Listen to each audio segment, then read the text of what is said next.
네, 이슈플러스 오늘의 전국 상황 조기현 더불어민주당 전 법률위 부위원장, 이준우 국민의힘 대변인과 살펴보겠습니다. 어서 오세요. 네, 안녕하세요. 네, 정청래 민주당 대표가 당대표 취임 후 처음으로 교섭단체 대표 연설에 나섰습니다. 어제 이재명 대통령과 이제 장동혁 국민의힘 대표와 악수를 했었고 손을 맞잡았고요. 또 어제 이재명 대표가 여당 대표에게 좀 양보를 해라 이랬는데 오늘 내란이라는 단어를 26번이나 썼더라고요. 어떻게 들으셨습니까? 내란은 가장 우선적이고 중요한 시대적 과제죠. 내란 청사는 시종일관 얘기해 왔고요. 12.3 비상계엄 내란이 있었고 특검의 수사가 진행 중에 있지만 아직 제대로 그 첫발도 떼지 않았다 이렇게 보면 됩니다. 윤석열 전 대통령이 구속이 되고 관련자들이 구속된 상태에서 재판도 진행이 되고 있지만 사실 관련된 실체적 진실 규명과 이에 법적 책임을 묻는 과정은 아직 멀었습니다. 그런데 그 과정에서도 오늘 드러난 바와 같이 조태영 전 국정원장 같은 경우에는 계엄 문건을 보지 못했다고 했지만 새로운 사실이 발견되고 있습니다. 이렇게 당시 비상계엄 내란에 관여하거나 적극적으로 참여했던 자들에 대한 어떤 수사 자체가 아직 한참 진행 중이고 특검의 수사 기한도 아직 많은 남은 상태이기 때문에 내란 청산의 중요성을 강조할 수밖에 없는 거고요. 내란 청산이 협치와 양립 불가능한 걸까요? 내란 청산은 국가의 어떤 지금 가장 중요한 과제인 것이고 그거는 그것대로 진행을 해야 되고 물론 특검 수사와 재판을 통해서 최종적으로 법적 책임 묻는 데까지 가야 되는 과제가 하나 있는 것이고 그 다음 다른 문제로서 정치, 민생, 경제 또 사회 개혁을 위한 여야 간의 협치는 협치대로 하면 됩니다. 협치를 얘기하고 여야가 손을 잡았다고 해서 내란 문제가 어제로 일단락되는 게 아니죠. 내란 청사는 여전히 가장 중요한 과제이고 민주당으로서는 계속 주장해 왔던 바와 같이 내란 청산을 완전히 이루는 것을 가장 중요한 목표로 하고 있다는 점을 오늘 이 국회 대표 연설을 통해서 명확히 드러낸 겁니다. 예, 협치라는 말은 없었거든요. 어제와 달리 하루 만에 태세 전환이 된 거 어떻게 보셨습니까? 아마 처음부터 어제 하루만 잠깐 연기를 하고 본래 모습으로 돌아가려고 했던 게 아니겠는가 생각이 듭니다. 전당대회에서 정청래 후보가 내세웠던 핵심 구호는 내란 청산이었습니다. 집권 여당으로서 어떻게 국정 운영에 뒷받침할 것인지 또는 책임을 질 것인지 미래에 대한 비전 이런 얘기보다는 야당에 대한 심판과 내란 청산 구호밖에 없었던 그런 정청래 후보였고 그런 강성 지지층을 등에 업고 당선됐기 때문에 아마도 당분간은 강성 지지층이 듣고 싶어하는 말을 계속 할 수밖에 없을 것이다라고 생각하고요.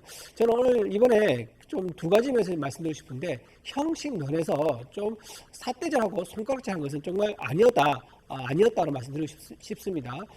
상대 정당에게 손가락 하트 같은 거 이런 거 기대하지는 않았지만 그렇다고 해서 손가락질, 삿대질을 하면서 대표 연설을 하는 것은 매우 형식상 적절하지 않았다 말씀을 드리고 또 내용도 내내 내란을 언급하면서 26번이나 내란을 언급을 하고 협치는 한 번도 언급하지 않음으로써 상대 정당을 아예 전멸시키겠다 이런 의지를 국회 본회의에서 또 한 번 확인시켜주고 대해서는 많은 국민들이 일하는 정당, 일하는 여당의 모습을 아마 기대할 것 같은데 일하기보다는 경제 정당을 죽이기에 집착하는 모습 보면서 많은 국민들이 나름 생각을 하지 않을까라고 생각을 합니다. 네. 조금 전에 들어온 속보 먼저 전해드리겠습니다. 미국에서 구금된 한국인 근로자들을 태울 전세기가 이르면 내일 오전에 현지로 출발한다는 소식을 앞서서 전해드렸는데요. 내일 오전 11시로 출발 시간이 정해졌다는 속보가 들어왔습니다. 네, 인천공항에서 내일 오전 11시에 한국인들을 태울 전세기가 출발합니다. 보다 자세한 내용은 이어지는 뉴스에서 전해드리겠습니다. 네, 지금 이 교섭단체 대표 연설을 듣다가 장동혁 국민의힘 대표가 먼저 자리를 뜨고 브리핑을 열었습니다. 근데 지금 일단은 국민의힘 정당 해산 심판 가능성까지 꺼내 들었지 않습니까? 이 때문에 정청래 대표에게 품격을 기대했지만 실망했다면서 여의도 대통령이라는 표현을 어제 송원석 원내대표에서 또 꺼냈네요. 여의도 대통령이라는 표현을 어떤 의미에서 쓰시는지 모르겠습니다. 여당의 대표지 무슨 여의도 대통령이 따로 있습니까? 정청래 대표의 연설이 불편하겠죠. 근데 그거는 진실입니다. 그러니까 내란에 관련해서 내란 청산을 해야 된다는 것, 야당인 국민의힘도 뭐 일부 관여된 의원이 있다는 의혹도 제기되고 수사 대상이 되고 있긴 하지만 다시는 우리나라 헌정사에서 비상계엄, 내란 이런 것이 등장하지 않기 위해서 또 군대든 아니면 이후에 어떤 권력이든 이러한 방식으로 권력을 유지하거나 권력을 찬탈하려는 시도를 근원적으로 없애기 위해서는 분명하게 내란의 진실을 밝히고 책임을 규명하고 법적 책임을 묻는 것 당연한 거 아닙니까? 야당도 협조해야 되는 문제입니다. 듣기 싫어도 들어야 되고 적어도 같이 협력해서 이 내란 청산을 위한 과정을 빨리 종식하는 게 야당을 위해서도 더 나은 길이죠. 그러면 불편하다고 그 여당 대표 연설을 듣고 나가서 기자회견을 할 것이 아니라 그 연설은 연설대로 존중하고 문제가 있었다면 차후에 비판하면 되죠. 무조건 얘기 자체를 듣지 않겠다. 내란 청산이 마치 민주당의 그냥 일방적 정치적 주장인 것처럼 그렇게 간주할 문제는 분명히 아니라는 거고요. 이후에 이 내란 청산 얘기 또 내란과 관련된 국민의힘의 책임을 묻는 얘기가 듣기 싫다면 협력해서 최대한 빨리 특검 수사가 진행되도록 협조해서 그 시기를 앞당기면 됩니다. 그런데 오히려 내란 특검법에 대해서 이 개정에 대해서 반대하고 내란이 마치 내란이나 비상계엄 관련 사안 이슈가 끝난 것처럼 간주하고 벌써 다른 이슈로 가야 되는 것처럼 주장하는 것은 지금 국민적 요구와는 맞지 않는다고 보고요. 이후에도 국민의힘의 이 지도부 또 장동혁 대표의 이런 태도 때문에 내란 청산의 중요성을 계속 얘기할 수밖에 없는 겁니다. 오히려 협조적으로 이 비상계엄 내란이 초래한 혼란을 수습하고 다시 성장의 길로 가는데 여야가 어떻게 협력할까?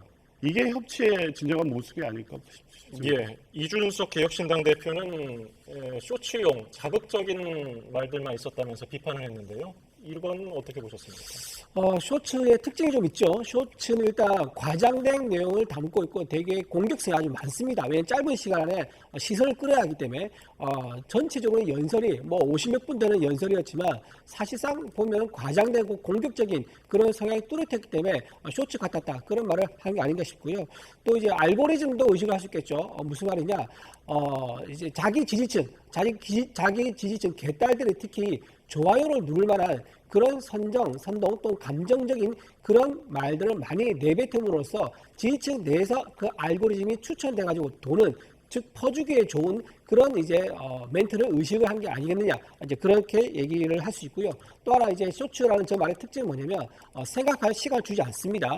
굉장히 짧은 시간 내에 이미지와 강성 그 다음에 느낌만으로 한마디로 일방적으로 던지게 하는 그런 메시지이기 때문에 사람이 그걸 따진다거나 또는 비판적으로 본다거나 숙고한다거나 하는 그런 시간을 주지 않는 그런 특징이 있는데 그런 특징들이 56분인가요? 연설 기간이 56분 내내 이어졌기 때문에 쇼츠를 보는 것 같다. 그런 말 한 게 아닌가 싶습니다. 네, 장동혁 대표는 또 정청래 대표가 절대 권력은 부패한다고 했는데 좋은 말씀을 하셨다. 근데 지금 모든 권력을 독점하고 있는 건 바로 민주당 아니냐 또 이렇게 비판을 하기도 했는데 내일은 장동혁 대표가 교섭단체 대표 연설하지 않습니까? 어떤 발언을 할 것이라고 보십니까? 뭐 그저께 있었던 이 대표 회동에서 대통령이 요구했던 내용들을 구체한 내용이 연설로 나오지 않을까 싶은데요. 어찌됐든 어제 분위기는 좋았고 생산적인 제안들도 많이 있었습니다.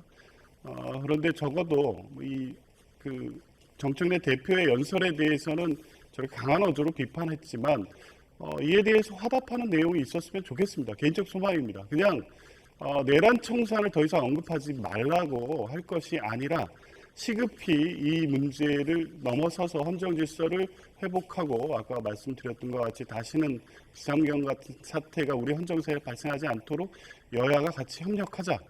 이런 말씀으로 만약에 내일 대표 연설을 시작하신다면 정말로 여야 간의 협치가 생길 수 있는 중요한 장을 장동혁 대표께서 여시는 게 될 겁니다. 그런데 그게 아닌 대통령과 민주당을 비판하는 내용으로 일관한다면 정청래 대표의 지금 오늘 연설의 주장 그리고 계속적으로 강조하는 바와 같이 국민의힘은 내란의 장당으로 그리고 내란에 대한 책임 있는 정당으로 오히려 그걸 자꾸 덮으려고 하는 게 아니냐 이런 비판을 계속 받을 수밖에 없다는 점에서 장동혁 대표께서 진정으로 협치를 원하고 국민들이 원하는 민생 경제를 위해서 여야가 협치해야 된다는 생각을 하신다면 정청래 대표의 요구에 대해서도 전향적으로 화답하는 내용을 포함하신다면 이후 여야 관계는 훨씬 더 원만히 풀려갈 수 있다고 봅니다. 예, 미국에서 우리 국민들이 구금된 내용 빠졌다고 또 장 대표가 그 점을 지적하기도 했는데 내일 어떤 내용으로 연설할까요? 방금 이제 내란 청산 얘기하시는 거에 대해서 내일 장동혁 대표가 화답해주는 내용이면 좋겠다라고 했는데 그런 악의적인 프레임에 우리가 말려들 수는 없는 거죠. 코끼리는 생각하지 말라는 유명한 얘기가 있습니다. 코끼리는 생각하지 말라고 말을 계속 반복함으로 인해 가지고 듣는 사람으로 하여금 코끼리를 자꾸 생각하게 만드는 그런 정치 선전 선동 전략을 말하는데 내란 청산 내란으로부터 절연하자 이런 말을 계속 반복함으로 인해 가지고 사실상 현재 확정되지도 않은 내란에 대해서 내란이 확정적인 것이고 거기에 국민이 굉장히 깊이 관여되어 있다 이런 식으로 해서 계속 반복 주입을 해서 내년 지방선거를 유리하게 끌고 가려는 전략이 아니겠는가. 그걸 국민들 왜 모르겠습니까? 그런 눈에 뻔히 보이는 그런 정치 고각적인 말을 하는데 거기에 대해서 우리가 어떻게 화답을 할 수 있겠습니까? 정상적인 메시지를 던지면 우리도 정상적인 답변을 할 수 있을 겁니다. 하지만 이렇게 굉장히 정략적인 발언을 정쟁적인 전략적인 발언을 하면서 거기에 끌려와서 화답하라는 것은 말이 맞지 않다고 말씀드리고요. 이번에 미국의 부검 사건에 대해서는요. 이재명 정부가 준비를 제대로 하지 못한 것 이거에 대한 책임이 큽니다. 이번에 특검에서 우리가 어떻게 했습니까? 미군 오산기지를 갈 때 사전에 예고를 하지 않고 찾아가서 바로 급습을 했었죠. 제가 보기에는요. 트럼프 정부가 그걸 잊지 않은 것 같습니다. 한미 정상회담 할 때는 뭔가 오해했다면서 말을 푼 것처럼 오히려 푼 것처럼 얘기했었지만 실제로는 어떻게 했습니까? 잊지 않고요. 이번에 똑같이 그걸 그대로 돌려줬습니다. 단속반에 나가는데 전혀 언질을 하지 않고 헬리콥터와 군용 차량까지 띄워가지고 거의 급습 군사 작전하듯이 했는데요. 이번에 우리 특검 이재명 정부 특검이 했던 방법 그대로 한 것을 보여줌으로 인해 가지고 트럼프 대통령이 이재명 정부를 신뢰하지 않는다는 것을 전 세계에 보여줄 꼴이 됐기 때문에 이재명 대통령은 여기에 대해서 사과를 할 필요가 있다. 그 말씀을 내일 당 대표 연설에 꼭 포함시킬 것이다라고 생각하고요. 저는 장동혁 대표가 과거에 옷을 벗고 미래로 나아가자 했다는 그 맥락이 있기 때문에 아마도 내일 그런 맥락 속에서 미래로 나아가기 위한 그런 비전을 주로 발표하지 않을까 생각됩니다. 네, 오늘 정청래 대표 연설로 어제 좀 훈훈했던 분위기가 얼어붙는 듯한 모습이었는데 내일 장동혁 대표 어떤 연설을 할지 또 지켜보겠습니다. 그런가 하면 검찰개 후속 입법 주도권을 두고서 고위 당정 협의에서 우상호 정무수석 그리고 정청래 대표 사이에 신경전이 오갔다 이런 보도가 나왔던데 어떤 내용입니까? 신경전이나 갈등으로 해석될 정도의 문제는 아닌 것 같습니다. 그런 취지의 대화가 오고 간 것은 맞고 실제 이후에 대책 기구의 논의 범위를 어떻게 할지에 대한 논의가 있었고 약간의 의견 차이가 있었던 건 맞고 그건 조정이 돼서 결과를 발표된 거죠. 발표된 안대로 범정부 검찰개혁 대책 TF이기 때문에 일단 정부가 우선적으로 세부적인 구체적 개혁 과제와 내용을 정리한 후에 정부 입법안을 제출을 하면서 그때 당정 논의를 하는 것으로 정리가 된 겁니다. 초기에 이 구체적 세부 검찰개혁안을 할 때부터 당과 협의를 할 것이냐 아니면 어느 정도 이 구체적 안이 만들어진 후에 할 것이냐 이 선후의 문제였지 근본적 의견 차가 있는 것은 아니고 그런 취지의 대화가 오고 가고 의견 조율이 있었다는 사실은 부인하지는 않지만 그게 당정 간 갈등은 아니었다라고 분명히 참석자들이 밝히고 있는 만큼 이게 당정 간에 검찰개혁을 두고 심각한 이견이 있거나 갈등이 있다 이렇게 해석될 사항은 아닙니다. 정부 기구를 만드는데 여당이 들어오는 거 참여하는 거 이거 사실 굉장히 원칙적이고 저는 이견이 없을 것 같다고 생각합니다. 그런데 정청래 당 대표가 우상호 정무수석이 그 얘기를 하는데도 불구하고 즉 대통령실의 정무수석이 대통령의 뜻을 좀 이제 전달하는 그런 자리 아니겠습니까? 그럼에도 불구하고 그걸 굽히지 않고 계속 자신의 뜻을 굽히지 않다가 우상호 정무수석이 노골적으로 얘기했습니다. 이거 내가 대통령 이름을 팔아가지고 얘기한 게 아니다. 즉 내가 개인적으로 판단한 것이 아니라 이재명 대통령 뜻이라면서 노골적으로 드러내니까 그때서야 약간 한 발 물러서는 모습을 보이는 것을 통해서 명청 갈등이 본격적으로 시작되고 있구나라는 것을 좀 느낄 수 있는 거고요. 저렇게 고위 실무진 간에 저렇게 명청 갈등이 드러났다는 것은 아마 그 아래 수면 아래에 있는 많은 실무진 사이에서 즉 여당, 집권 여당의 실무진과 또는 대통령실의 실무진 사이에서 상당한 갈등과 충돌이 상당히 일어나고 있을 것이다. 그렇게 보입니다. 예. 자, 간단히 잠시만요. 일단 교섭단체 대표 연설 내일 국민의힘에서는 송원석 원내대표가 한다는 점 다시 한번 말씀드리겠고요.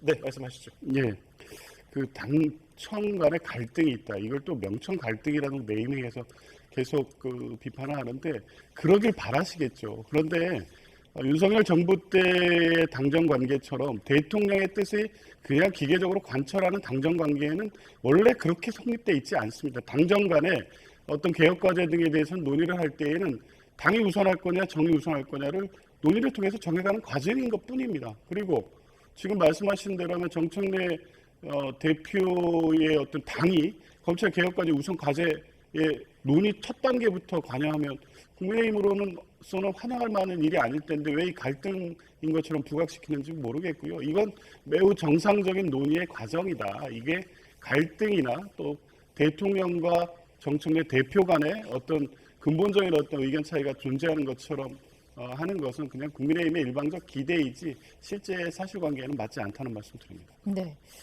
그리고 검사 출신 국민의힘 주진우 의원은 지금 수사 기소 분리 방안에 대해서 수사 개편이 아니라 수사 개판이라고 이렇게 또 비난하기도 했네요. 네. 이거 사실 이제 수사 기소 이 분리된 거는요.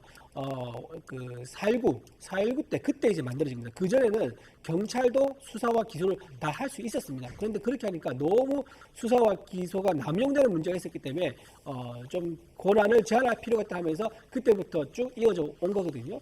그런데 그렇게 안정화되고 있는데 지금 다시 그거를 분리시켜서 한다는 거, 이거는 과연 국민들에게 이익이 되느냐? 즉 예를 들면 수사권 분리되어 있는 거, 이거 그리고 보안 수사 지휘하는 거, 이것 때문에 굉장히 국민들에게 이익을 본 것도 많습니다. 예를 들면 역사적인 사건으로 박정철 고문치사 사건 있죠. 그거 같은 경우는 경찰에서 수사를 종결하려고 했는데 검사가 보안 수사를 지휘해가지고 다시 수사를 하게 되면서 넥타이 부대 민주화의 열기가 이제 점화되는 그런 일이 있었었죠. 또 부산의 돌려차기 같은 사건 같은 경우도 경찰에서 그런 사건을 이제 축소는 아니죠. 그를 좀 약화시켜서 기소하려고 했었는데 검찰이 보안 수사를 통해 가지고 훨씬 더 합당한 처벌을 받게 했었고요. 또 성폭행 사건도 있었는데 시골에서 그것도 한 명만 기소했던 것을 검사가 보안 수사를 요청해 가지고 7명을 추가 기소했던 사건도 있었습니다. 이런 식으로 검찰이 가지고 있는 전문성이 있기 때문에 경찰이 미처 챙기지 못한 것들 또는 부족한 부분들을 챙김으로 인해 가지고 범죄자를 처단을 하고 처벌을 하고 국민의 이익을 보호해주는 이런 순작용이 많았단 말입니다. 그런데 그런 상황에도 불구하고 이거를 국민들의 이익을 또 훼손시키는 국민의 어떤 가지고 있는 기본권을 오히려 이제 다운시키는 이런 제도를 만드는 것은 속도전을 할 일이 아니다. 충분한 시간을 들여서 논의를 하고 보완을 해서 추진된다 말씀드립니다. 예.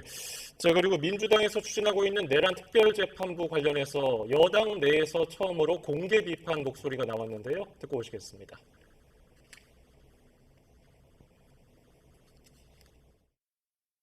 특별재판부 설치를 헌법 개정 없이 국회에서 논의해서 법안을 통과시키려고 한다는 굉장히 위험한 발상입니다. 윤석열이 국회 상권 분립 정신을 무시하고 계엄을 발동해서 총칼을 들고 들어온 거와 내란 특별재판부를 과연 설치할 수 있느냐? 저 자신도 조금은 회의적입니다. 네, 그러나 왜 그런 주장을 하게 됐는가? 라고 하는 것을 저는 봐야 된다고 생각합니다. 현재 당 차원에서 공식적인 용어는 내란 특별재판부가 아니라 내란 전담 재판부다라는 말씀 드립니다. 이런 내란 전담 재판부를 설치를 하는 것은 위헌성과 위법성이 없는 부분이다 이렇게 생각을 하고 일단 반대 입장을 표명하시는 것은 각각 의원들이 각자의 이제 신념에 따라서 말씀하실 수 있는데 예. 그걸 비상계엄에 비유하는 것은 매우 부적절했죠. 그걸 어떻게 같은 상황에서 놓고 얘기할 수 있는지 좀 저는 이해가 안 됩니다. 네, 민주당 내에서도 좀 다양한 의견이 나온 것 같네요. 그렇습니다. 박희승 의원 같이 적극적 반대 입장을 가지신 분도 있고요. 공개적으로 저렇게까지 더군다나 계엄과 비교하는 건 좀 과한 표현이긴 했지만 저런 입장을 가진 의원들도 있고 이해식 정책위의장처럼 신중론 이런 의원들도 꽤 많으시고요. 근데 전현희 의원이나 김영민 의원처럼 실제 적극적으로 추진해야 된다는 입장을 가진 분들은 다양한 의견이 혼재되어 있습니다. 다만 지금 핵심적으로는 내란 사건을 전담하고 있는 지기현 재판부가 이 내란 사건의 이 중요성에 만큼 그에 부합하는 재판 진행을 하고 있느냐에 대한 매우 의심과 회의가 있는 거죠. 이미 윤석열 전 대통령을 납득할 수 없는 이유로 구속 취소 결정을 했던 점, 그 뒤에 재판 과정에서 전례 없는 특혜를 제공했던 점, 그리고 현재 무한히 지연되는 재판의 진행, 그리고 이로 인해서 자칫 구속기한 만료 전에 이 만료됨으로써 윤석열 전 대통령이 올해 안에 다시 석방이 되는 상황이 초래될 수도 있다는 위험, 뭐 이런 여러 가지 상황들을 고려할 때 이게 지기현 재판부가 이 사건의 중요성, 국민들의 어떤 이 엄중한 요구 이런 것들 제대로 실현하는 재판을 하고 있느냐, 사법부 역시 그에 대한 적절한 판단을 하고 있느냐에 대한 문제 제기를 안 할 수 없는 것이고, 만약 이렇게 계속된다고 하면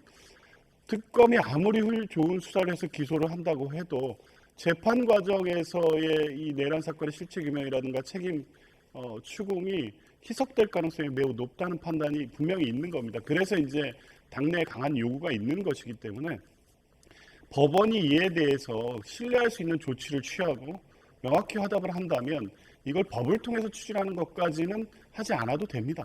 그래서 이제 그런 요구를 계속해 오고 있던 상황인데 아직 법원에서 적절한 조치가 취해지지 않고 있고, 지기현 재판부는 12월 안에 1심 판고를 하겠다고 하지만 지금의 재판 진행 속도라든가 증인신문을 진행하는 방식 이런 것을 전체적으로 고려하면 제가 봐도 12월 안에 1심 재판이 끝나지 않을 가능성이 매우 높습니다. 그러면 윤석열 전 대통령은 별건 기소되지 않는 한 석방될 가능성이 매우 높은 거죠. 이게 정상적인 상황이냐, 이 문제제기를 계속하고 있는 것이고, 만약 이 상황이 그대로 간다면 당 내에서도 내란 전담 재판부를 설치해야 된다는 목소리가 더 커질 수밖에 없고, 이건 당내의 강경 개혁파들의 목소리뿐만 아니라 국민적 요구로서도 계속 나타나고 있기 때문에 그것을 민주당이 외면할 수 있겠느냐, 이런 근본적 문제의식이 있는 겁니다. 예, 박희숙 의원은 이재명 대통령 사법연수원 동기이기 때문에 더 좀 주목을 받고 있는 상황인데 여당 내에서 이런 문제 제기 계속 될까요? 결국은 지기현 판사가 이제 민주당이 마음에 들지 않는 판결을 할까봐 두려워서 그런 것 같습니다. 그런데 지금 아까 말씀하신 것 중에 약간 팩트 다른 것 중 하나가 지금 윤석열 전 대통령 구속 만료 기간이 내년 1월입니다. 지금 이제 지기현 판사가 재판을 만약에 고의로 지연시키고 있다. 그렇게 해서 실제로 지연되어서 내년 1월 넘어간다. 그렇게 되면 윤석열 전 대통령은 풀려날 수가 있습니다. 그런데 그걸 아마 지기현 판사는 의식을 한 것 같아요. 그래서 어제 이례적으로 재판 일정을 밝혔는데 내년 1월이 아니라 올해 12월 안에 재판 끝내겠다, 판결하겠다라고 이미 예고를 했습니다. 그리고 또 하나 이미 지기현 판사가 재판을 60번이나 열었습니다. 그리고 앞으로 남아있는 12월까지 50번을 더 열겠다라고 구체적인 일정까지 밝혔기 때문에 지기현 판사가 윤석열 전 대통령을 풀어주기 위해서 재판을 지연시킨다든가 그런 걸 생각할 수 없다라고 말씀을 드리고, 저는 이런 식으로 재판이 자기들 마음에 들지 않는다고 해서 특별재판부를 만든다거나 또는 검찰이 마음에 들지 않는다고 해서 특검을 만든다거나 또는 법이 마음에 들지 않는다고 법을 바꾼다나 이런 식으로 계속 뭔가 마음에 들지 않으면 그때그때 바꾸는 방식으로 이런 식으로 정치를 한다 그러면 민주당 세상, 일당 독재의 세상, 중국의 공산당이 지도하는, 공산당이 이끄는 1인 정당 국가는 뭐가 다르겠냐라는 말씀을 드릴 수밖에 없다 말씀드립니다. 네, 그런가 하면 당내 성비위 문제로 당 지도부가 총사퇴한 조국혁신당이 지금 조국 원장을 비대위원장으로 단수 추천하기로 했습니다. 오전 의원총회만 해도 뭐 여러 가지 의견이 나와서 수렴이 안 되는 것처럼 느껴졌었는데 이렇게 조국 위원장으로 좀 추대하기로 한 이유가 뭘까요?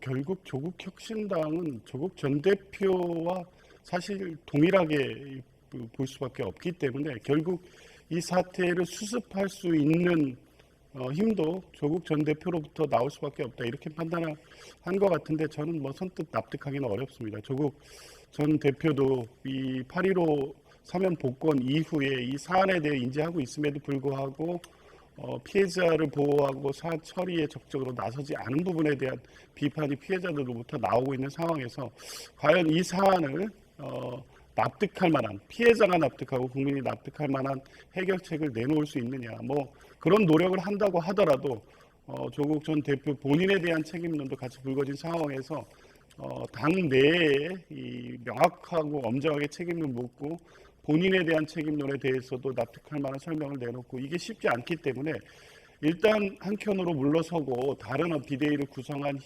이후에 차분하게 어떤 정치 행보를 하는 게 낫지 않을까 그렇게 저는 예상했었는데 결국에 이제 조국 전 대표가 아니면 조국 혁신당도 없다 이런 판단이 당내에 팽배한 것 같습니다.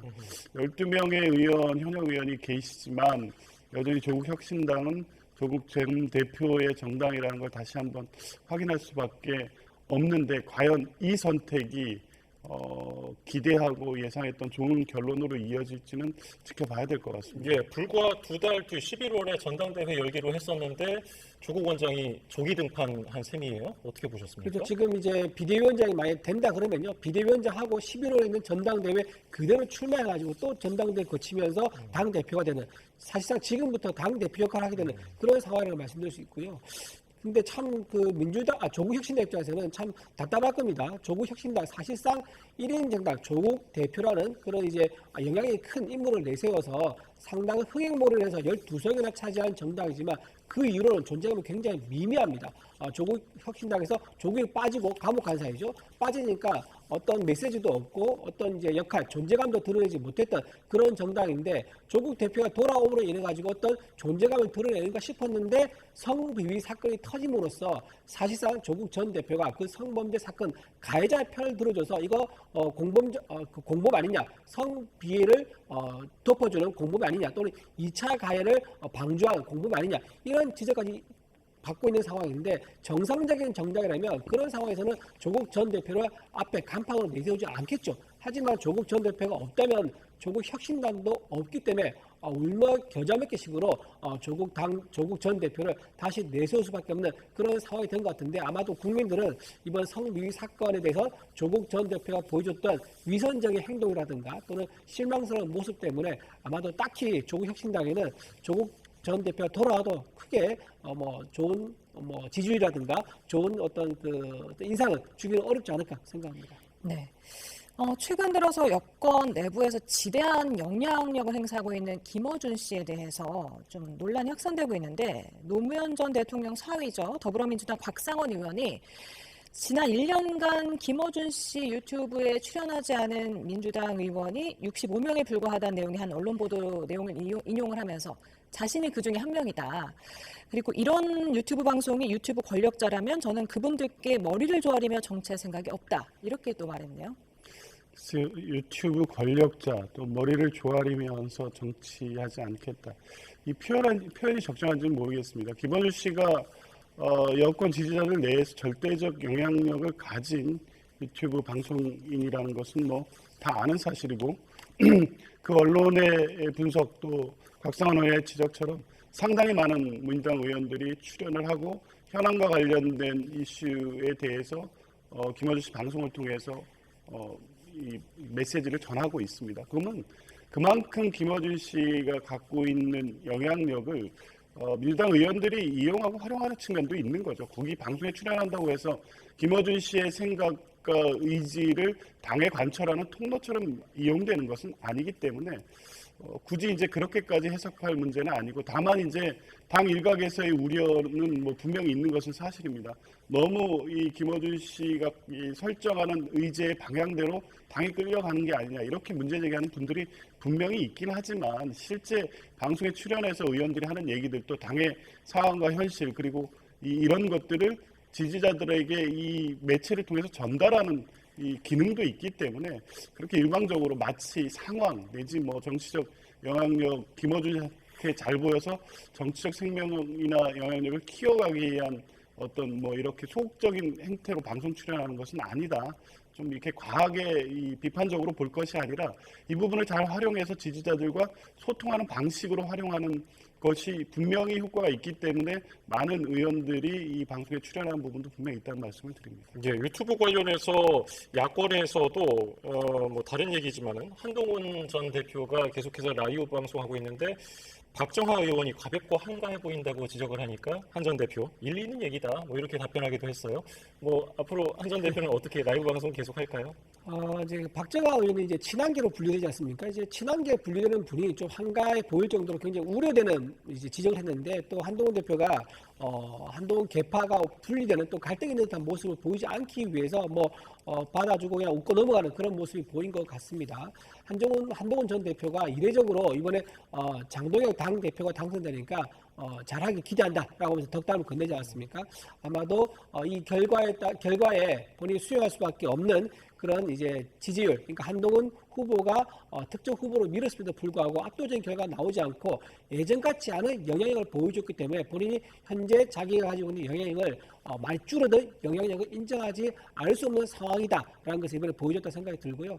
모르겠습니다. 지금 이제 앞으로 내년 지방선거 때까지 라이브 방송을 하면서 인지도를 계속 유지하겠다. 그 뜻은 내년에 혹시 있을지 모를 보궐선거에서 한번 국회의원 선거에 도전을 해보겠다. 그런 전제가 아니라 하면 굳이 의미 있는 행동은 아닌 것 같거든요. 그래서 내년 보궐선거를 의식한 그런 행보인데 과연 어떤 선택을 당원들이 해줄지 그건 좀 더 지켜봐야 될 것 같습니다. 네, 그런데 지금 장동혁 국민의힘 대표가 패널 인증제를 시행하겠다고 해서 전 국민의힘 대변인은 전두환식 보도 지침이냐 이렇게 반발하기도 했는데 대변인으로서 어떠한 입장이십니까? 이게 무슨 인증제라는 것이 뭐 당에서 인정한 이제 그런 것보다는요 당원들이 인정한 그런 패널이라고 볼 수 있겠죠. 우리 당원들이 이제 방송에 나와서 양당의 패널이 나온다 그러면 당원들이 생각한 그 뜻을 좀 잘 대변해서 또 이제 상대 이제 패널과 토론하고 논쟁하는 그런 모습을 기대할 건데 그러지 않고 우리 당으로 분류되어 있는 패널이 나왔는데 마치 상대 정당과 똑같은 입장인 것처럼 그러면서 우리 국민의힘을 비판하는 목소리만 낸다 그러면 우리 당원들이 인정할 수 있겠습니까? 여기서 말하는 이제 인증제라는 것은 당원들이 인정하는 그런 패널들이 앞으로 나와서 좀 활동해주면 좀 대표성 가지지 않겠나 그런 뜻으로 좀 보입니다. 예, 오늘 말씀 여기서 줄이죠. 조기현 민주당 전 법률위 부위원장, 이준우 국민의힘 대변인이었습니다. 감사합니다. 감사합니다.